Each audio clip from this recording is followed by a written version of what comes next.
Gracias por continuar con nosotros en esta mañana lluviosa. Estamos de vuelta con este su espacio a primera hora y hoy nos visita un amigo de este espacio, una persona con la que nos unen lazos y amistad, el amigo Guarocuya Félix, economista y bien una persona que tiene un ranking importante en la sociedad dominicana. Ah, muchas gracias. Sí, Muy es amable. así. Buenos días, nuestro querido Guarocuya, ¿cómo está? Muchas gracias a ustedes tres por invitarme al programa y tengo que decir públicamente a Loreni que Loreni se quejó de que no venía al programa. Sí, y ella pensó que no es por ella, es por mí.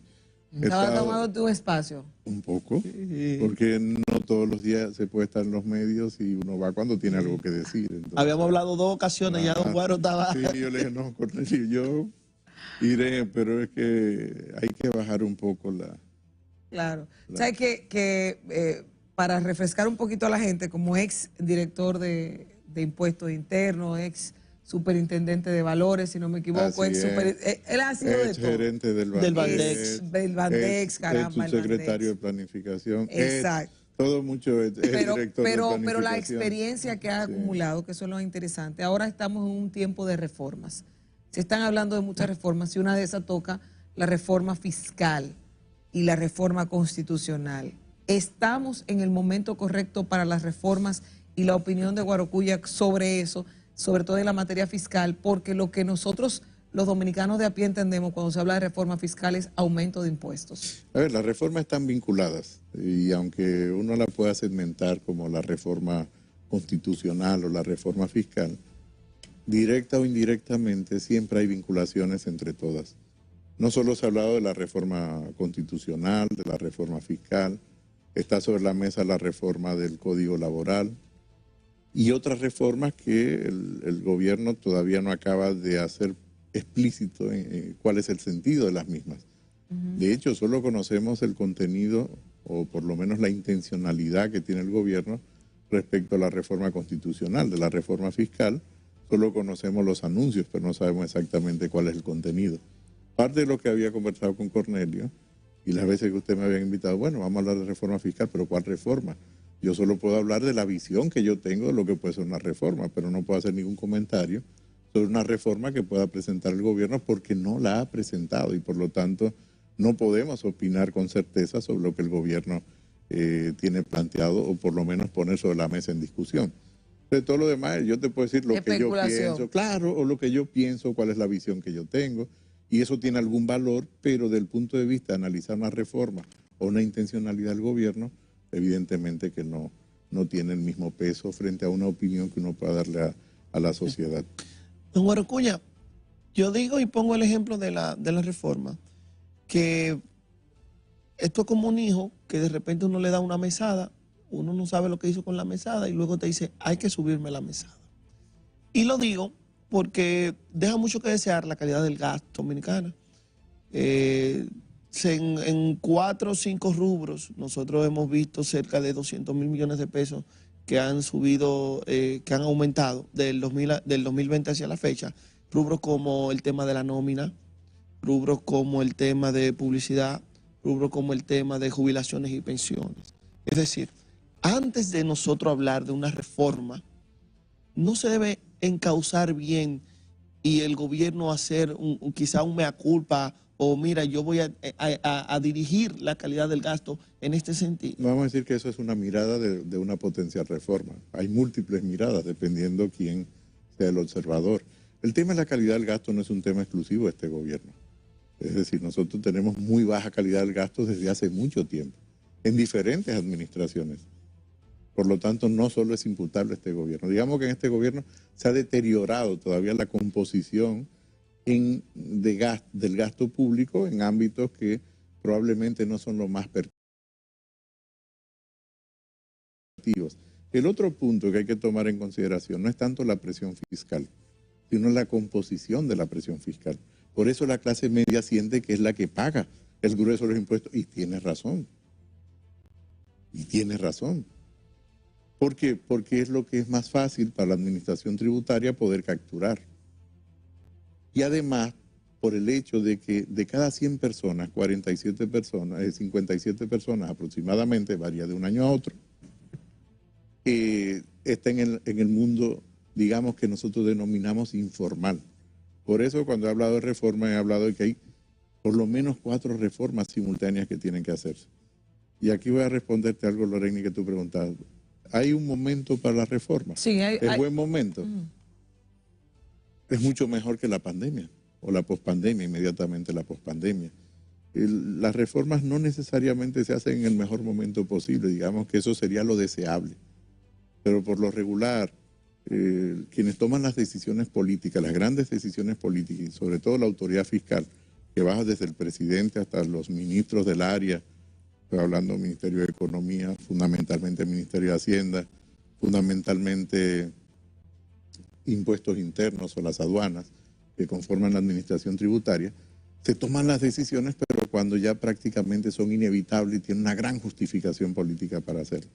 Digamos que el punto de vista de la teoría, que no es exactamente la realidad, lo deseable sería hacer reforma en condiciones de normalidad, no condiciones de dificultades económicas, ¿no? Y por lo tanto, en ese sentido, cada gobierno va a medir cuál es su mejor tiempo posible para implementar esta reforma. Yo creo que la actual administración ha dicho con toda claridad, por lo menos la parte de la reforma constitucional, de la reforma fiscal todavía está todavía pendiente, ha dicho que va a empujar la reforma del código laboral. Código de trabajo. Sí. Ya hemos visto cuál ha sido la reacción de los empresarios, que lo consideran insuficiente lo que está planteado allí. Y yo te diría que esas 4 reformas serían las que deberían de hacerse de manera simultánea, que es la reforma, implementar la ley de regiones, porque eso te ayuda, Cornelio, a racionalizar el gasto en el territorio. Por ejemplo, tú pasarías de tener 20 regionales, por ejemplo, en algún ministerio, a tener todo el mundo 10 regionales. Y unificar líneas de acción del gobierno en el territorio, claro, porque además es mandatorio de la propia Constitución. De hecho, en el Partido de la Liberación Dominicana, al que pertenezco, he planteado en el Congreso, cosa que nadie me ha hecho ni puto caso, excúsenme la expresión, pero es que es vergonzoso que no haya este tipo de reflexiones a profundidad, de que nosotros deberíamos de ir, por ejemplo, a direcciones regionales. Es decir, agrupar en función de la ley de regiones, que además es una ley orgánica y que es un mandato constitucional de una constitución que promovió el Partido de la Liberación Dominicana, porque eso nos ayuda a nosotros también a racionalizar la administración de la organización en el propio territorio. Pero no, o sea, es difícil, ¿no? Es un proceso pedagógico constante, es pedagogía, ¿no? La otra reforma que tiene que ver con todos estos temas es la reforma del mercado de trabajo, que va más allá del Código Laboral. El Código Laboral solo regula la relación obrero-patrono, formal, como nosotros la denominamos. ¿Qué pasa con el resto de la población que genera un ingreso autónomo o que tiene otro tipo de actividad económica? Y por lo tanto deberíamos de comenzar a plantearnos esa reforma profunda del mercado de trabajo con una ley base del mercado de trabajo, crear un sistema de intermediación laboral universal y gratuito, tomar en consideración más allá solo de lo que se habla del teletrabajo, sino otras modalidades de organización del trabajo, tener instrumentos como las políticas activas de empleo, que sería el subsidio a la contratación por parte de las empresas para grupos que son más vulnerables, como son personas con discapacidad. No es una ley de primer empleo, siempre se habla de la ley de primer empleo. Todo el que aspira a diputado tiene el discursito de que va a ser una ley de primer empleo, que es una tontería, es un disparate, es un desastre plantear eso. Además, crearía más problemas que beneficios. Lo que tenemos que tener son políticas activas de empleo donde van a entrar los jóvenes, o van a entrar las mujeres, o van a entrar las personas con discapacidad o grupos vulnerables, porque tú vas a subsidiar la contratación en base a los puntos en el territorio, volvemos a la ley de territorio, la ley de regiones, donde tú tienes mayores concentración de personas con dificultades de acceder al empleo. La otra reforma es la reforma de la fiscalidad. Nunca he hablado de una reforma integral, he hablado de una nueva fiscalidad, porque eso es lo que necesita República Dominicana. Una fiscalidad que es gradual, que está planteada en gran medida en la propia Estrategia Nacional de Desarrollo. Sin embargo, esta administración, este gobierno no habla de la Estrategia Nacional de Desarrollo, la ha dejado totalmente de lado cuando la estrategia es un mandato constitucional. Bueno, sí habló en algo en el pacto eléctrico. Pero solamente, pero luego habla del crecimiento al 2036, de duplicar el crecimiento, pero no hace ninguna referencia a la necesidad de adecuar la Estrategia Nacional de Desarrollo de cara al 2030 y de evaluar lo que se ha hecho y hacerlo público.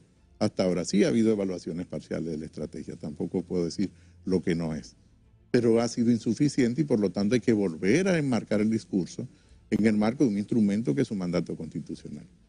Y la cuarta reforma tiene que ver con todo el sistema de protección social, que va más allá de las pensiones. Nos concentramos en las pensiones y es todo el sistema de protección social, porque está vinculado. Si tiene un sistema de políticas activas de empleo y tienes estadísticas de forma continua y tienes políticas activas de empleo, entonces tú puedes mejorar la parte correspondiente a todo el sistema de la protección del individuo, de la protección de las personas, sobre todo las personas que menos tienen. Y tomando en cuenta los grupos más medios, la clase media, que siempre queda fuera de toda la ecuación. Y que es la que más peso carga de alguna forma. Sí, claro, es la que más peso carga, porque tú tienes el que está muy arriba, el que es el dueño del capital, tiene capacidad de lobby, tiene capacidad de gestionar sus propias políticas, incluso influenciar e implementar sus propias políticas, hacer que se elaboren políticas propias. La clase media no. Los grupos más vulnerables en alguna medida ya son vulnerables y el Estado tiene que estar allí, evidentemente, pero ¿quién paga para que esos grupos vulnerables puedan tener acceso a determinados, consumo de bienes y servicios? Es verdad, las grandes empresas. Y hay que diferenciar entre el dueño del capital y la empresa. Por eso hablo de una nueva fiscalidad. Nosotros tenemos que quitarle carga a las empresas, pero no al capital, no al dueño del capital. Precisamente ahí quería ir. Usted ha mencionado de una nueva fiscalidad más que de una reforma integral. Sí, bueno, la integralidad es porque en algún momento una parte del sector empresarial acuñó y todavía sigue por los medios de comunicación y los que hacen opinión pública, hablando de la necesidad de una reforma integral. Pero esa integralidad era disminuir el gasto y mantener los niveles de ingresos sin entrar a la parte redistributiva de la fiscalidad, del ingreso, cuando el problema es la composición de la presión fiscal. Es decir, ¿quién efectivamente paga los impuestos? Por eso tenemos la impresión, los que estamos en los grupos medios, en la clase media, de que tenemos una carga mayor. Es real. Sí. Exacto. Entonces, por eso quería ir a eso que usted expresaba. ¿Cómo debería ser, entonces, esa nueva fiscalidad? ¿Y qué aspectos entiende usted que debería de tomar en cuenta o debería de ser prioridad en la reforma fiscal que se realice en la República Dominicana? Mira, deberíamos tomar en cuenta un entorno mucho más favorable para la pequeña y mediana empresa. Y eso implica no exactamente la eliminación del anticipo, por ejemplo, que es un tema siempre recurrente, sino que haya un programa para la pequeña y mediana empresa que así a ese para grupo, que la tributación no sea... Para que sea menos compleja, pero además que se le facilite el cumplimiento. Sí. Por ejemplo, si alguno de ustedes jóvenes... me incluyo dentro de ese grupo de jóvenes, ¿no? Como tomo una iniciativa de una empresa, como he estado montando mi firma de consultoría económica, deberías de tener un periodo de gracia para que primero aprender a manejar el sistema y segundo luego, en la medida en que tus ingresos te permiten efectivamente generar una tributación sin que te presione desde el punto de vista del flujo financiero. Entonces, eso sería un programa para las pequeñas y medianas empresas que habría que haber. El tema con las empresas, por ejemplo, tienes que tomar en cuenta la depreciación. Yo creo que no podemos estar dependiendo de una ley cada 6 o 7 años que reactive la depreciación acelerada, un programa como Proindustria, cuando la depreciación acelerada para incorporación de tecnología u otros supuestos debería estar incorporada en la propia legislación ordinaria tributaria. Que tú no esperar que alguien quiera. No, alguien quiere y es un favor prácticamente que el propio sector empresarial tiene que estar pidiendo de forma constante a quien esté en el gobierno, cuando eso debe ser estable. Porque lo que necesitamos son empresas más grandes y con mayores capacidades, porque a fin de cuentas, ¿quiénes pagan impuestos? Es lo que producen. Las empresas como figura jurídica y las personas como figura física, no hay más. Si el mercado de trabajo no te funciona, ¿pero quién es el mercado de trabajo? Claro. Las empresas y las personas. Por lo tanto, no importa cuántas reformas tú hagas, si tú no reformas profundamente el mercado de trabajo que va más allá del código laboral, vas a tener dificultades siempre con el sistema. Mira, es como en el mismo ámbito, para que no se pierda. Como estamos hablando de que lo vamos a aprovechar. Como estamos hablando de reforma, mira, quiero como hacer un introito previo a la pregunta. Cuando nosotros vemos algunas cifras económicas, vemos un alto endeudamiento de la gestión, vemos una de las cosas que a mí más me preocupa, que es el tema de la división del gasto, con un gasto corriente sumamente alto. Vemos baja inversión pública, quizá la más baja de los últimos 40 años porcentualmente. No, de los últimos 73 años. De los últimos 73 años. Y de lo que eso significa. Entonces, cuando yo veo eso, el déficit de este año se estima entre ingresos y gastos de alrededor de 400.000 millones de pesos. El del año pasado fue de 210.000 millones de pesos. Cuando yo veo todo esto, todos estos indicadores me dan cosas negativas. Pero me gustaría que usted de estos primeros 4 años de la gestión Abinader nos pudiera dar como un resumencito dentro de su sapiencia de cómo fueron estos 4 años y qué esperar en los 4 años subsiguientes. Mira, Cornelio, más allá de una mirada que se puede dar desde la oposición, siempre la tentación de uno ser muy crítico, incluso en aspectos que la gente no lo percibe como lo percibe cuando tú militas en un partido de oposición. Yo te diría que un elemento positivo de la administración es haber mantenido cierta tranquilidad en un momento de mucha incertidumbre. La macroeconomía. Sí, porque pasamos por un momento de la pandemia. Es verdad que el gobierno del presidente Medina introdujo herramientas que fueron fundamentales, como fueron los programas de transferencia. Prácticamente todo el mundo utilizó programas muy similares, pero en República Dominicana fueron muy efectivos. Y yo creo que eso lo reconoce la sociedad. Y hay que también reconocer que, cambiada la administración, la del presidente Abinader mantuvo cierta tranquilidad, digamos, desde el punto de vista macroeconómico y tranquilidad social y política, sin grandes crispaciones. Que creo que es un tema importante para el país. Para la sociedad, más allá de lo que uno vive como militante de un partido de oposición, que lo vive de otra manera. Pero para la sociedad en su conjunto, eso yo creo que es un valor importante en República Dominicana. Elementos que son cuestionables, la baja inversión pública, a pesar del volumen de endeudamiento y de la aceleración del endeudamiento. Eso es un tema muy negativo, porque eso es dejar de gastar hoy en temas que son fundamentales para poder construir el mañana, ni siquiera construir, para poder continuar el mañana. Es decir, eso es cuando tú dices, tienes que pagar el colegio son 10 o 12 mil pesos en el mes de 2 niños, estoy hablando de un colegio muy medio, privado, pero tú ese mes no lo pagaste y se me ahorré 12 mil pesos. ¿Te lo ahorraste? No. No, dejaste de pagar. Dejaste de invertir. Pues lo mismo, dejaste de invertir. Y cuando tú dejas de invertir, ¿qué ocurre? Como está pasando en el sector eléctrico. Otro punto muy negativo de la administración. La gestión que ha tenido en el sector eléctrico. ¿Era necesaria una reforma fiscal para tener una mejor gestión en la industria eléctrica, en el sector eléctrico? No, para nada, son decisiones de administración. De hecho, la mayoría de las decisiones son decisiones de administración. Otro punto muy negativo de la administración, el tema de las pensiones privilegiadas. Ha habido un uso y sobreabuso de las pensiones privilegiadas, sobre todo tomando en cuenta la estructura de ingreso de la sociedad dominicana. Ese es un tema que hay que revisar profundamente. Incluso replantearnos la capacidad que tiene el Ejecutivo de establecer bajo determinados supuestos las pensiones privilegiadas. Hay que ponerle mucho más restricciones. Tenemos que revisar efectivamente la escala de salario del país. Entonces, son puntos muy negativos de la administración. Y otro que está muy relacionado con la inversión en infraestructura. ¿Cuántas veces se ha oído decir al gobierno ofrecer exactamente la misma infraestructura año por año? Prácticamente todos los años. ¿Cuántas de esa infraestructura efectivamente se han terminado? Claro. Hemos tenido, para ejemplo, la carretera del Ámbar en 2 discursos presidenciales. No es más. Tres. En tres y ni siquiera se ha comenzado. Así es. Entonces, yo creo que hay aspectos muy negativos, reconociendo aquellos aspectos que han sido positivos en la administración. ¿Qué se puede esperar a futuro? El futuro no lo podemos prever, el futuro se construye. Yo creo que el presidente está tratando de construir un futuro diferente, presentando la reforma constitucional o empujando una reforma que, desde mi punto de vista, y lo comparto con el sector empresarial, incluso con una parte del sector obrero, la parte de la insuficiencia de la reforma del código laboral. Yo creo que hay que ser mucho más profundo en esa propuesta de reforma.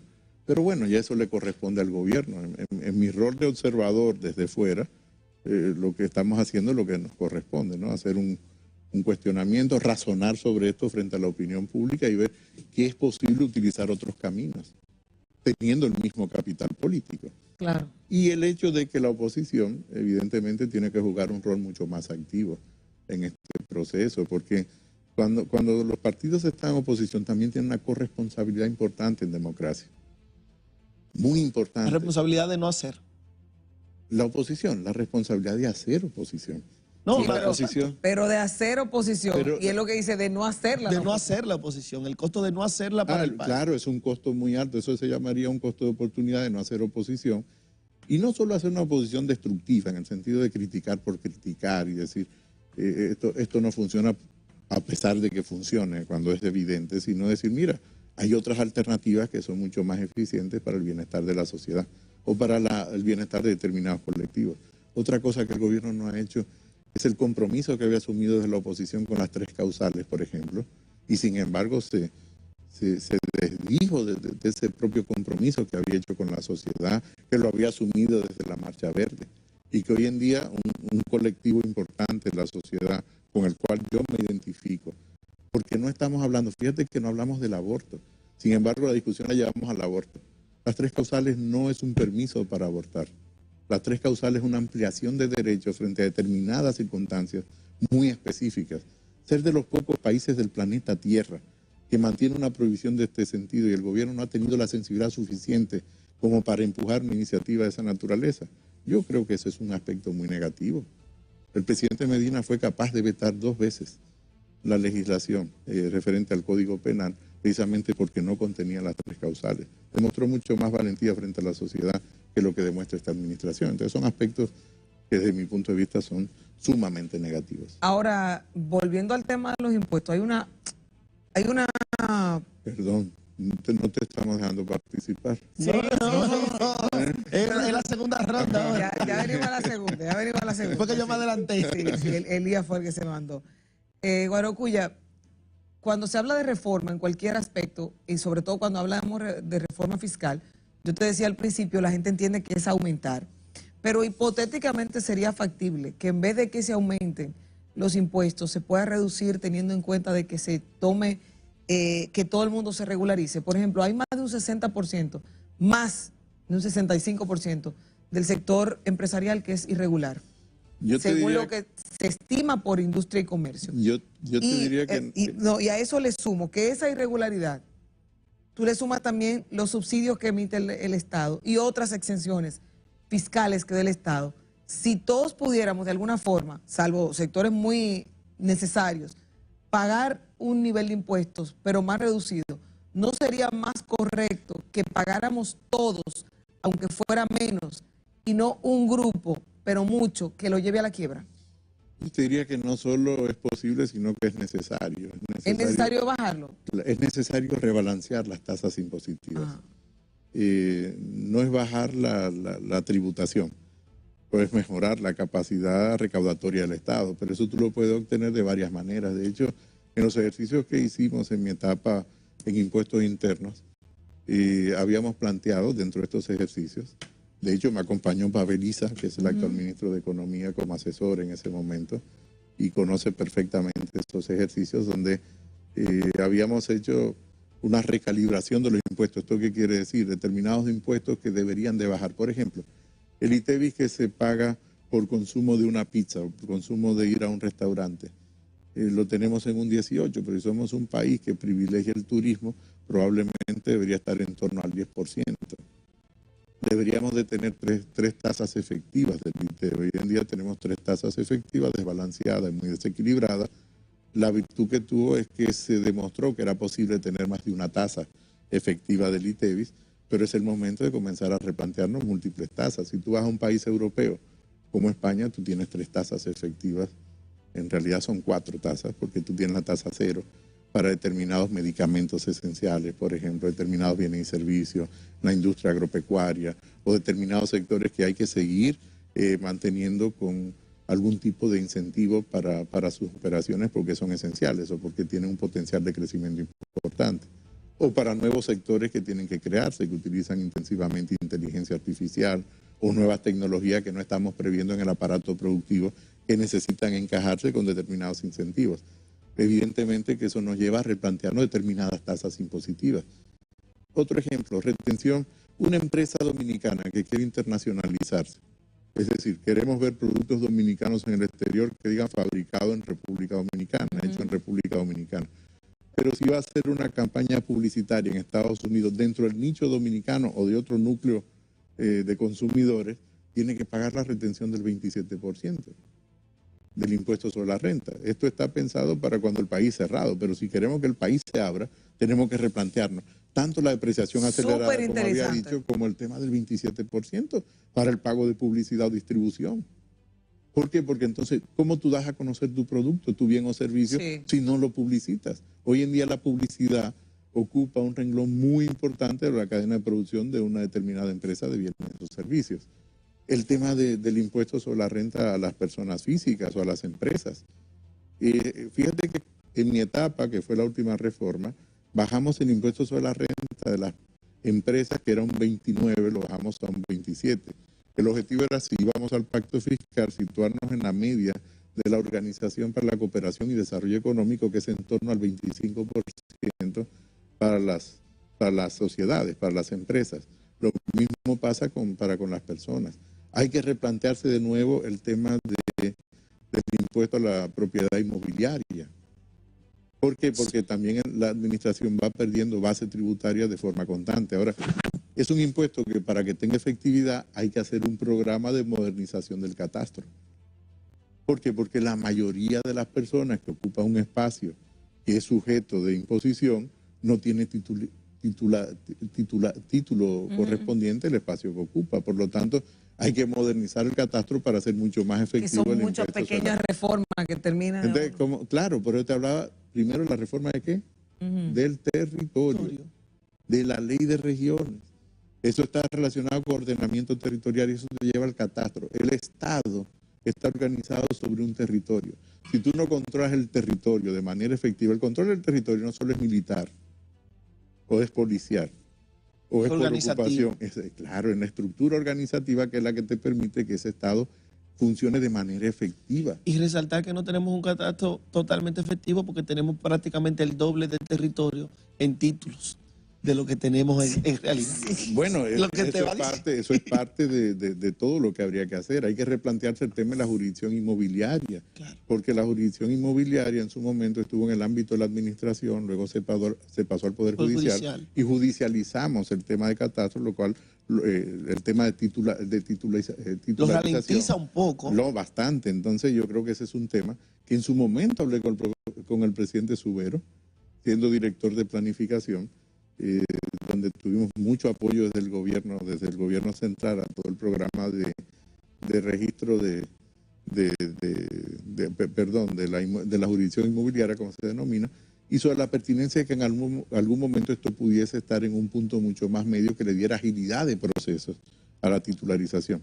Como te das cuenta, son muchos retos. ¿Hacia dónde debería de ir el país frente a todo esto, no? A romper una trampa donde probablemente ya estamos inmersos, que es la trampa del ingreso medio. Pocos países han roto el techo de la trampa del ingreso medio, y eso tiene que ver que las élites políticas y económicas y sociales del país tienen que darle una mirada diferente a este país para decir, ok, vamos a hacer un alto, ¿hacia dónde queremos ir? Ya tenemos la Estrategia Nacional de Desarrollo, avanzamos hasta aquí, el presidente quiere que la economía crezca el doble al 2036, para duplicar el Producto Interno Bruto. Yo estoy de acuerdo con eso. A ver, ¿quién está en contra de que haya esa voluntad de crecer el 2036 y nos beneficia a todos? Ahora está el aspecto distributivo dentro. Pero ¿a quién nosotros queremos parecernos con todas estas reformas? Desde mi punto de vista, a los países que conforman la Organización para la Cooperación y el Desarrollo Económico, que son los que tienen los mejores indicadores de bienestar del planeta. En América Latina, ¿quiénes están en ese club exclusivo? República Dominicana llegó primero en el 2009. Me tocó, en la etapa de Director Nacional de Planificación, presentar el caso, llevarlo allí con el apoyo del secretario, él ya era secretario de Economía, Temo Montaz, y presentamos el caso y somos miembros del Centro de Desarrollo, que es como decir la incubadora para que tú crezcas y luego pases a formar parte del centro, pero eso se detuvo. No hay una mirada coherente para nosotros formar parte de la OCDE. ¿Quiénes entraron posterior a nosotros y entraron al Centro de Desarrollo con apoyo de República Dominicana? Costa Rica. Hoy es miembro de la Organización para la Cooperación y el Desarrollo Económico. Quisiéramos tener indicadores de bienestar estar parecido a Costa Rica, ¿sí? Sí. Costa Rica tiene mejores Cualquiera. indicadores que República Dominicana. Chile, Chile. que fue previo a Costa Rica. Quisiéramos parecernos a Chile. Chile tiene mejores indicadores que República Dominicana, a pesar de las dificultades distributivas que tiene Chile, pero Chile no se compara con América Latina. Chile se compara con los países de la Organización para la Cooperación y el Desarrollo Económico. ¿Qué otro país entró después que nosotros? Colombia, con apoyo nuestro. México ya estaba, porque México entra a raíz del Tratado de Libre Comercio con América del Norte y México no tiende a converger con los indicadores de la OCDE, sino que tiende a diverger. Por lo tanto, aunque es un buen ejemplo en algunos aspectos, no lo menciono como algo deseable para República Dominicana. Eso implica la mirada al territorio, eso implica la mirada a la fiscalidad, eso implica el aspecto distributivo. ¿Por qué? Porque la finalidad es romper ese techo del ingreso medio que nosotros tenemos como país de ingreso medio alto, que es insuficiente. Y además que oculta todo ese aspecto de pobreza. Programa importante, y con esto aquí ya termino este bloque. Programa de regeneración urbana, tenemos que gastar diferente. ¿Quién quiere gastar diferente? Vamos a la calidad del gasto. Calidad del gasto, Claro, el vamos a ver. término más Tú mencionado. tienes ahora mismo 2.300, 2.500 millones de dólares de inversión cada año. ¿Cómo lo hacemos?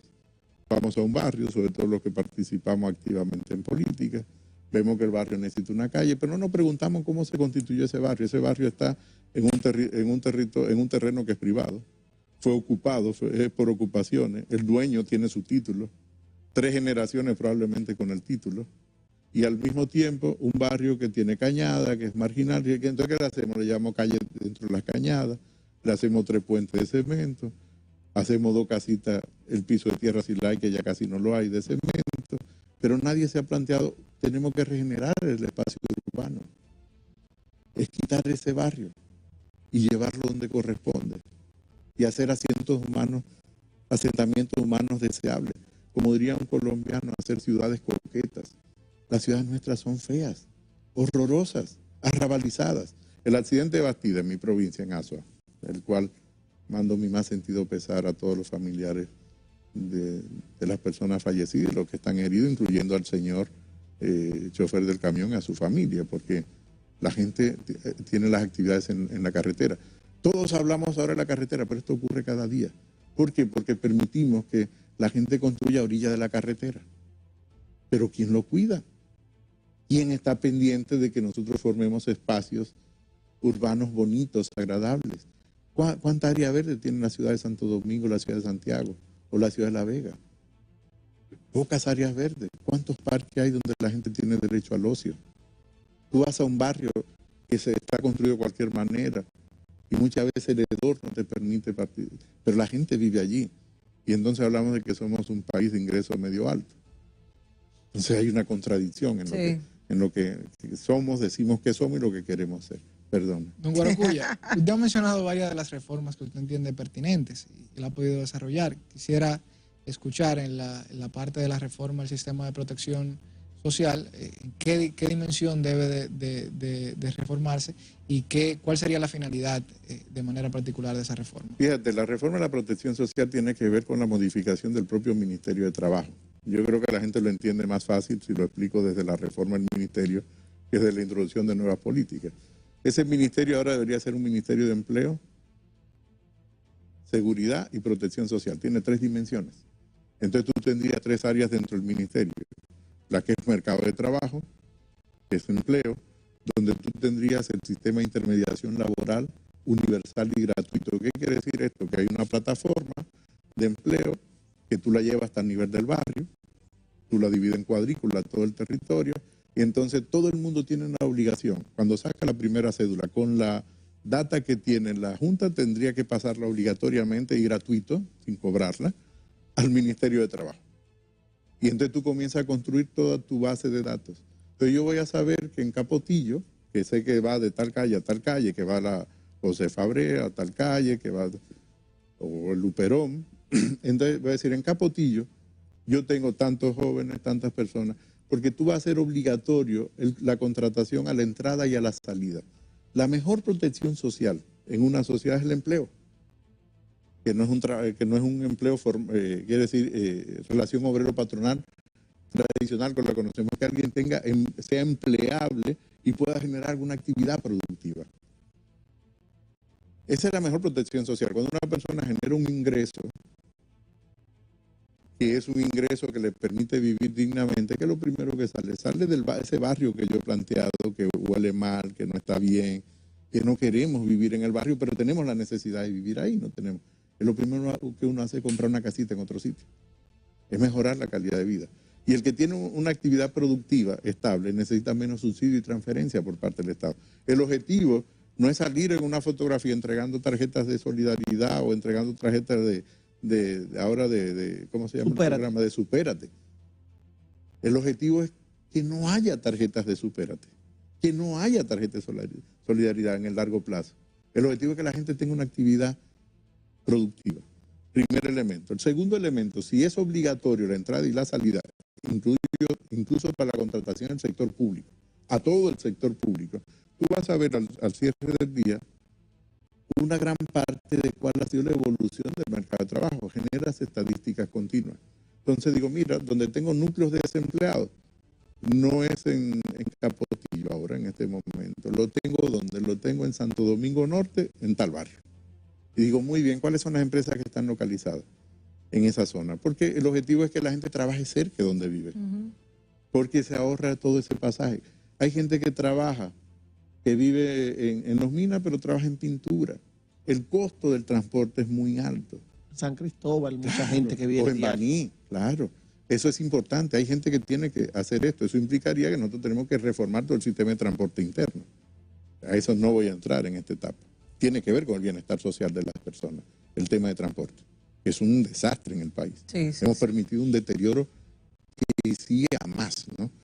El otro tema, entonces, es de esa plataforma. Yo voy a saber al resto del día quién va al sistema de contributivo o contributivo subsidiado al resto del día por el nivel de ingreso. Y si tú sales, porque yo te estoy poniendo el ejemplo de salida del mercado, de entrada al mercado de trabajo, pero si tú sales porque quedaste desempleado, vas a determinar si tú vas a los sistemas de subsidio. Entonces ahí tenemos que crear el Instituto de Bienestar Social, que agrupe todo el tema de juventud, todo el tema de familia, todo el tema de vejez. Deberíamos de crear también un instituto para la vejez, ¿no? Agrupar todo dentro de ese Instituto de Bienestar Social. Tener un programa como existe en España o en Portugal, a través del INSERSO. El INSERSO es el instituto que tiene que ver con la vejez en España. Voy a poner un ejemplo de un tipo de programa que pudiésemos implementar perfectamente. Los viejitos que están muy descuidados por las propias familias, muchas porque no tienen, otras por situaciones familiares muy particulares. Eso tú lo encuentras mucho en los barrios y en los pueblos. Viejitos que están muy marginados, que son los vecinos los que se encargan de la alimentación con precariedad, viven debajo de un cobertizo muy precario o alguien le da algún cobijo. El INSERSO pudiera darle la protección necesaria. Así como hablamos de guarderías para niños, debemos tener, digamos, lo que son las estancias para personas de la tercera edad que puedan estar todo el día allí. Totalmente. Y reciban alimentación. República Dominicana hoy es un país no muy pobre, es un país más desigual que pobre. Sí. Y por lo tanto tenemos capacidad para hacer muchos de estos programas, pero eso implicaría que tenemos que tener una administración más pequeña y tener a la gente donde la necesitamos. ¿Dónde necesitamos gente? En guarderías. Necesitamos gente para cuidar a la tercera edad. Entonces es un sistema de protección social diferente. Con los hoteles, llegas a un acuerdo con los hoteles. Y entonces a los viejitos tú dices, en temporada baja en los hoteles, vamos a hacer una rotación de 5 o 7 días con jóvenes monitores o personas también de la tercera edad que estén en capacidad de ser monitores y los llevamos a los hoteles, que nos den la tarifa más baja, para ello cubrir el costo del mantenimiento de la estructura en temporada baja. Cubre los costos, pero tú le das una necesidad de ocio que tienen las personas de la tercera edad. Quiero cerrar con esta pregunta. Se avecina ahí una especie de tormenta. Por otra reforma. ¿De agua o...? Por otra reforma, que la voy a anunciar desde ahora, para que sepan.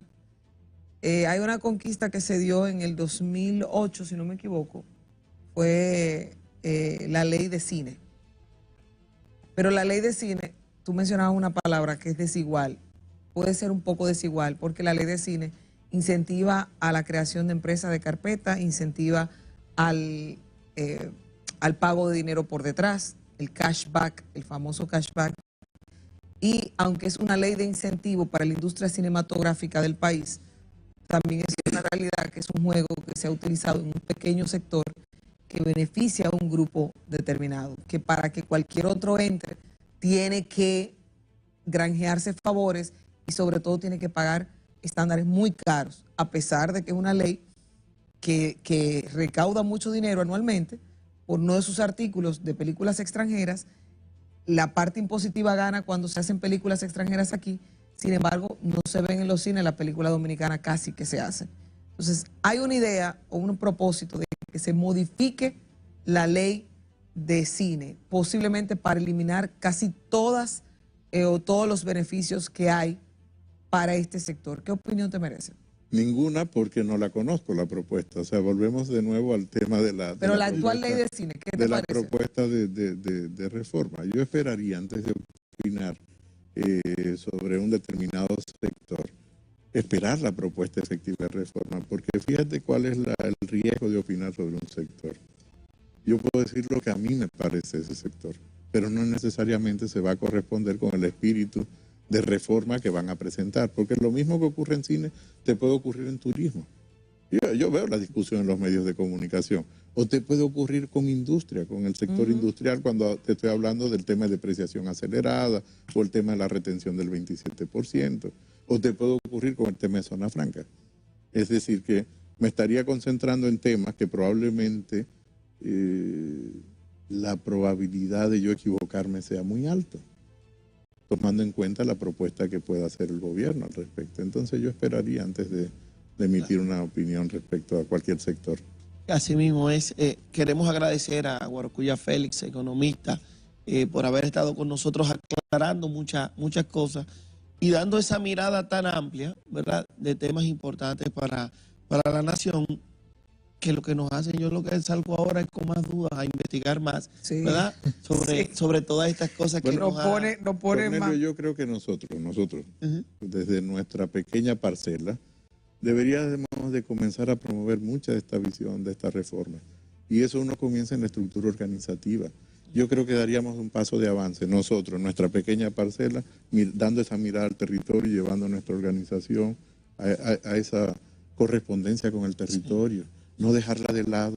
Me recordó un libro de acupuntura urbana, donde con pequeñas cosas se puede lograr mucho. Pues eso es acupuntura urbana, nosotros deberíamos hablar de acupuntura política. Jaime Lerner. Pues mira, no lo conozco, pero sí, deberíamos de buscar esa acupuntura desde el punto de vista del ámbito de la participación política. Así mismo es. Gracias, don Guarocuya, por haber estado aquí con nosotros. Fue un placer y un manjar para nosotros y para todo el pueblo dominicano. Muchas gracias a ustedes. De verdad. Y a ustedes, mañana desde las 6 de la mañana, en este su espacio, Primera Hora. Bye, bye.